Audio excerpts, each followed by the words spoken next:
Mm-hmm. Mm-hmm. Do we have an Anthony Davis question, or am I just imagining that? Is that I mean, it doesn't make Oh, for we do. Would you like me to post it?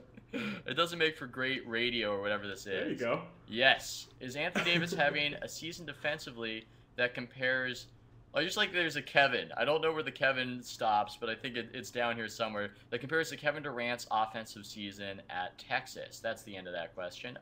I would say yes. I would say the defense is undervalued, and that this is perhaps even more astounding than Durant's season at Texas, as exciting as that was, just because, to put it in perspective, as we've argued before, we compare Anthony Davis to Marcus Camby.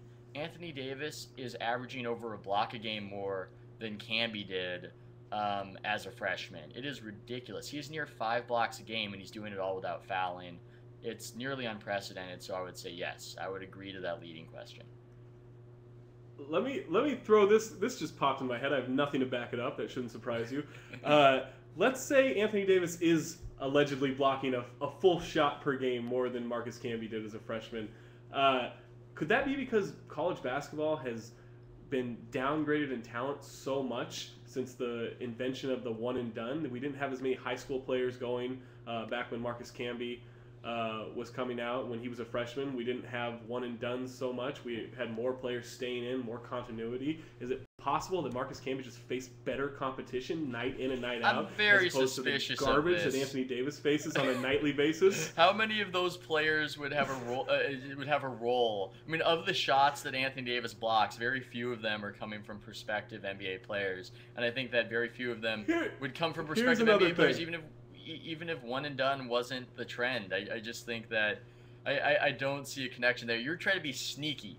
This is a sneaky move on your part, Zach, to try to avoid giving Anthony Davis I've got another theory. How do we know that he is even blocking this many shots? Is anyone verifying this information? Are there any stats to actually back it up? I feel like we're getting a little home cooking here, where he grabs a rebound. We call it a block and a rebound. Maybe there's some bookkeeping here that needs to be checked on. When are you just going to get on board? Why are you being a hater? You were late on the Kyrie Irving bandwagon, and I think that you'll have the rest of your life to live that one down. No, I wasn't late.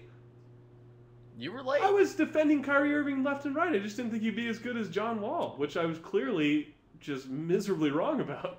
Yeah, well, there's still time for that. I mean, not to get too digressive here, but I'm wondering, John Wall's been playing better. He against the immortal Jeremy Lin, he actually had a pretty good game last night. Do you think that he can be salvaged? Do you think that he can still be the Hall of Fame talent that people projected him to be? Yeah, I think he definitely still has, I don't know, Hall of Fame talent. I mean, I think he has to, I guess the potential is there, but the potential is there for a lot of guys. Mentally, this is a big hurdle for him because that is such a soul-crushing, miserable place to play basketball right now. To have to listen to Randy Whitman, to have to pass to JaVale McGee and Andre Blatch, to try to figure out whatever the hell Jordan Crawford does on the court. I think it's so hard for a young player to acquiesce to that and to figure out how to be successful, and I don't think he's handled it well. I think he's figured it out a little bit better the last couple of weeks. It doesn't mean it's going to be something that translates to wins, but it's such a mess of a team that I think as soon as he can either help change that environment through personnel decisions or leave that environment and go to a better place, I think we'll see a huge boost in how he plays. I feel the same way about Steph Curry. As crazy as that sounds, I think that was a very nice use of the word acquiesce.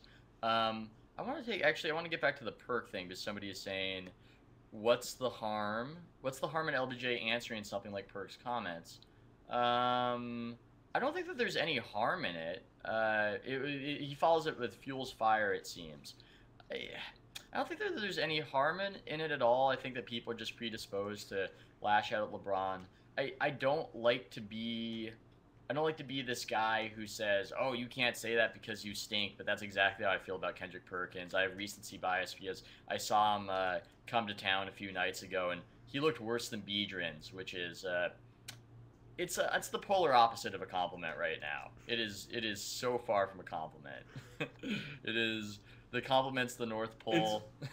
It's really weird how I don't think that LeBron could ever respond to anything with no comment, which seems to be a very common thing just in any kind of entertainment industry, any kind of public figure forum. I think if LeBron was to answer with no comment, he basically ends up being too afraid to encounter his detractors, and in turn, if he answers it, he's unlikely to answer in a way that's actually going to be acceptable to most fans. So he's kind of at a catch-22. So at least he gets to express himself when he bypasses the no comment.